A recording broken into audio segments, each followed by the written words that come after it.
అవుతలేదు, super hit అయిపోతుంది. ధనుష్ గారిదే ఎక్కువ ఉంది అని అంటున్నారు కదా, నాగార్జున గారిని ధనుష్ డామినేట్ చేసిన డామినేషన్ అంటే ఏం లేదు.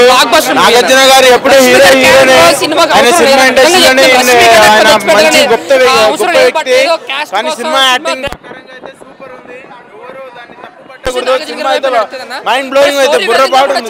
శేఖర్ కమల గారు అనగానే ఒక మంచి లవ్ స్టోరీతో పాటు ఒక క్లాసిక్ మూవీస్ కనిపిస్తూ ఉంటాయి, మీకు అలా అనిపించిందా?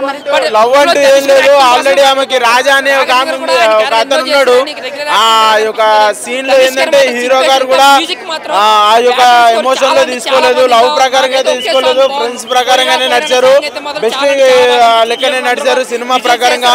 అక్కడ మెయిన్ అమ్మాయి ఎమోషన్ అయితే బాగుంది, కొంతమంది ఏడుపు కూడా వచ్చింది, అట్లుంది సినిమా. పర్లేదు, హిట్ అయితే సూపర్ హిట్ అవుతుంది. సాంగ్ ఒకటే సాంగ్ సూపర్ హిట్ ఉంది పాట.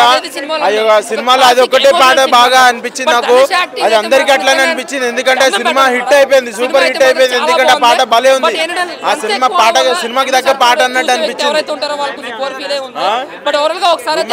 ఏం లేదు, రొమాన్స్ అంతా బెస్ట్ ఫ్రెండ్ అని అనుకునే నడిచింది సినిమా, అంతేగాని గర్ల్ ఫ్రెండ్ గా నడవలేదు. ఎమోషన్ అయితే ఫుల్ ఉంది, ఫ్యామిలీస్ అయితే బాగా చూడొచ్చు సినిమాని. ఫైటింగ్ సీన్స్ అయితే ఆయనకి 10.9 9.8 అయితే ఇచ్చేస్తాను.